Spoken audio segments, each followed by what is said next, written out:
Hello and welcome to the Thread to Mend podcast. My name is Taylor and I come to you from Baltimore, Maryland. This is a podcast about all things that are fiber related. So I mostly touch on the subjects of knitting and spinning and sometimes a little bit of fiber prep. I just recently started combing a new batch of Cormo fiber that I naturally dyed. You might see that I have a new ring light behind me. I bought that for the winter months as the light starts to become more and more challenging to capture. So anyway, I hope I figured that out. Anyway, I've been combing this fiber. This is a Cormo fleece that I bought at a festival and washed and dyed with black-eyed Susans that I grew in my garden. And so I divided a few batches of wool up to dye with these raw materials, and I used different mordants for each. So one of which was just, I think, black-eyed Susan with vinegar, and that would be the one in this one here, and then black-eyed Susan with an iron oxide mordant.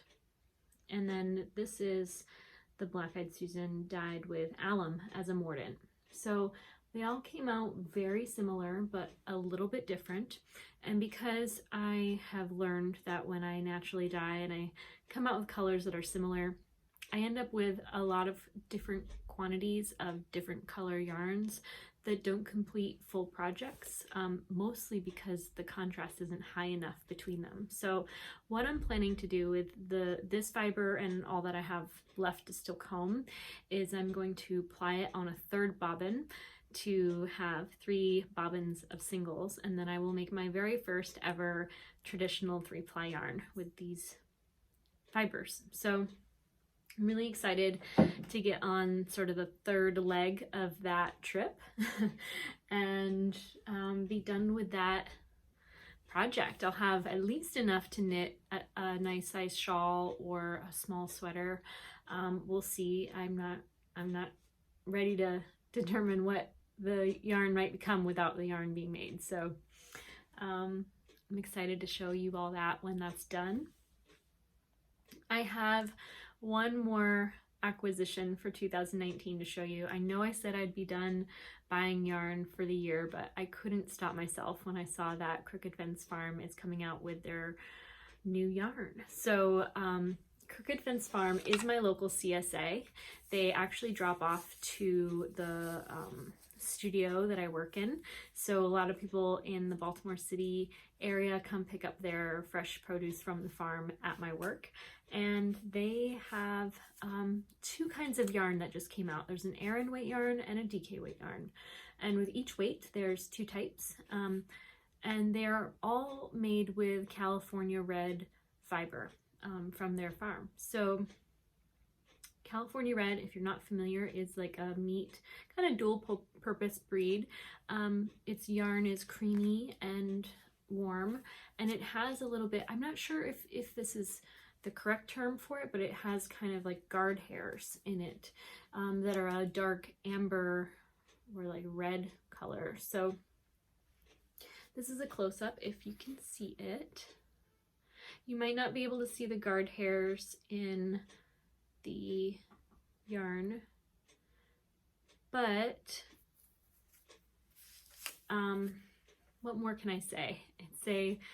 I believe this yarn was spun or at least milled, and I'm not sure if it was both made into roving and spun at the same facility or not, because I know there was kind of a delay in those 2 processes this year, but I believe this is spun at Battenkill Fiber Mill. It's a 2-ply construction. There's quite a little bit of vegetable matter in it, which I love in a farm yarn.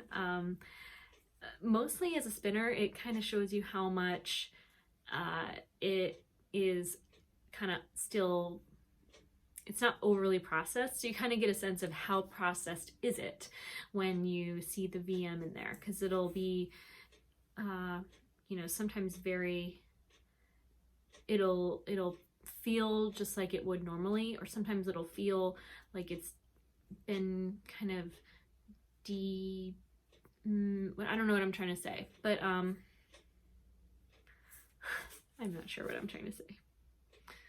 But yeah, I wish that the camera could capture what one sees in this yarn. It is gorgeous. And it is of a rustic quality, so it's not something you would wear around your neck or maybe even like at your forehead on your face. Although it's beautiful and I'd like to, this is really an outerwear type of fabric. I knit a couple swatches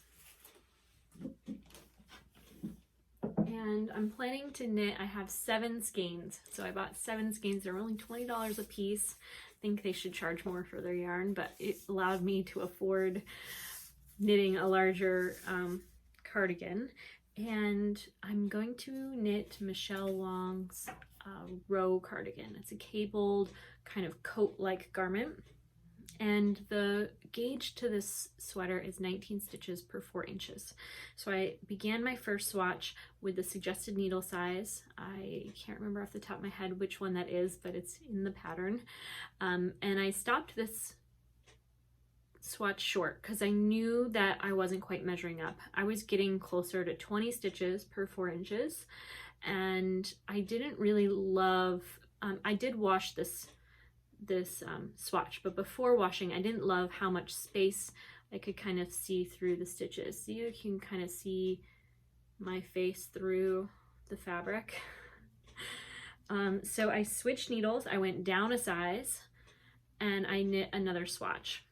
And with this swatch I was getting 18 stitches per 4 inches. So the gauge falls right in between, and I don't have a needle size between them because that doesn't exist. So I'm thinking I will knit this garment, which the dimensions to the finished extra small size is 40 1/4 something, 40 inches, and some fraction of an inch of width. And then my bust size is 32, so that gives me 8 inches of positive ease.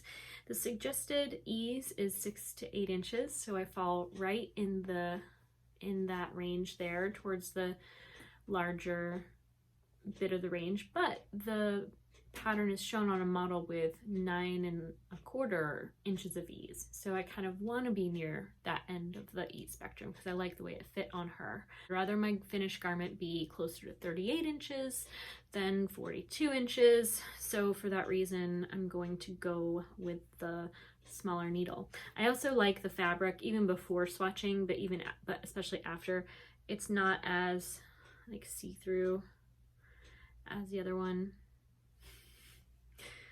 Yeah, so I did math, kind of, and I did a swatch. So I'm really proud to show that to you. I wasn't about to knit all 7 skeins and realized that I did math wrong. I also bought a little less than the suggested yardage because I would have been overbuying it if I just always end up with an extra skein, and sometimes I don't even buy that extra skein, but I end up with one anyway. So I think I'm gonna be safe. It's a lot less of a yarn chicken game when you've made a swatch and you know you need to drop down a needle. I also have a tendency to knit cables a little tight, so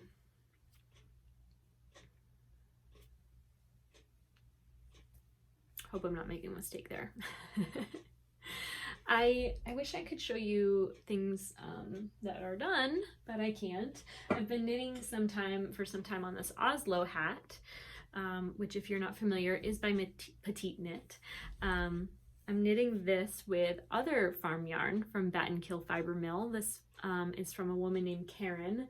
I have another skein with a tag in it. I've shown this off in previous episodes, but it's a gorgeous Romney merino blend. Maybe 50-50, I'm not quite sure, forget.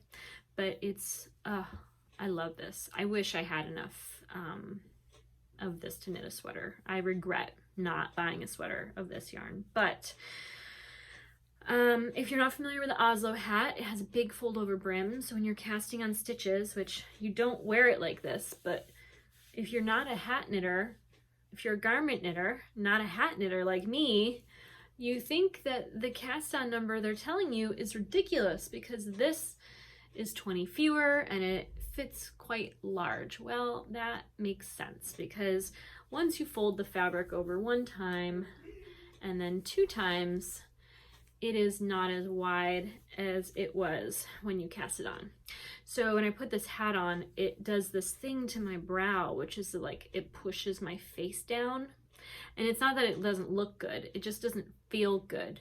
Like I feel like my face is being pushed down and I don't like the sensation. Every time I put it on and then take it off, I feel like I need to do like this for a solid 3 minutes just to feel normal again. So even though I was like barely ready to decrease and be done with this beautiful hat, I'm going to rip it all out and make it according to the pattern's instructions, not think that I know better. So it's a lesson in humility. I also have been working on my Jenny at the fair, which since our last episode, I know I thought I'd be further along on this than I really am. I wanted it done before tomorrow, but I have a sleeve here, not blocked, and another, so there are 2. And I've knit the body almost to the point where you join at the sleeves. So this is coming along nicely. I can't wait to have not one, but one day soon 2 nice knitted, oversized kind of cardigans. So that'll be my first cardigan that I steek. Looking forward to that. And one other thing that I did this past week or so was a little random act. I went into my garden and was clearing some ivy, mostly Virginia creeper, off the fence I share with my neighbor, just because in the winter when it gets snowy and icy, it kind of puts a lot of weight on the fence, and I didn't want the fence to break because it's barely standing. So I tore it all off the fence, and I had all these wet and alive vines, and I thought I would weave a little basket. So this is really impulsive. I have in it just some onion skins I'm saving to dye, and I just wove this little beast together and made a very shoddy little handle. I don't think it's really gonna fall out, but it does kind of wiggle side to side. I could have spread these a little wider, I think, into it. And the bottom is a little bare. But this was just a random thing I decided I wanted to do, and I'm quite pleased with it. I think I'll make one each year with what I tear down each fall or winter month, season, whatever. And I just thought that was kind of neat. You might be into it. It's not perfect. It wasn't really planned.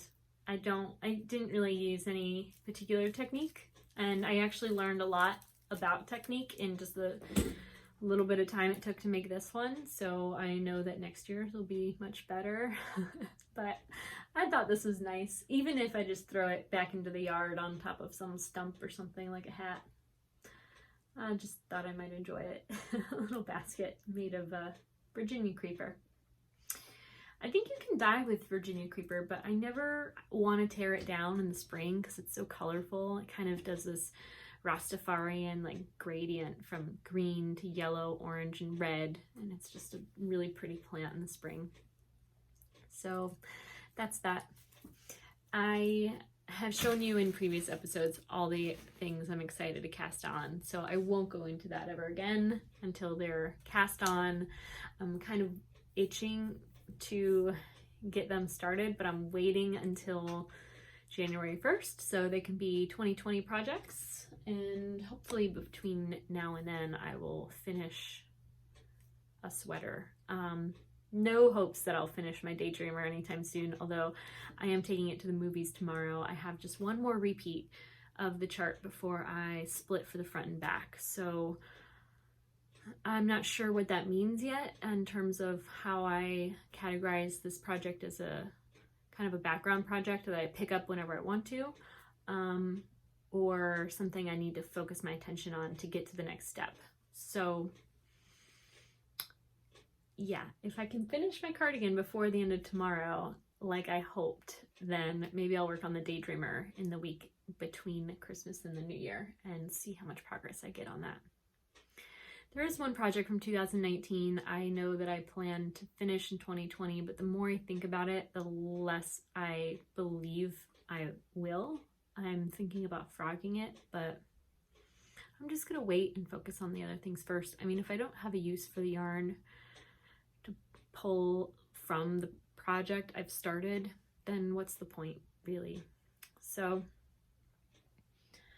I think that's all I've been working on. I'm looking around because I don't see anything I've missed, but it's Christmas Eve right now, and my spouse is taking me to Lush for a little shopping spree.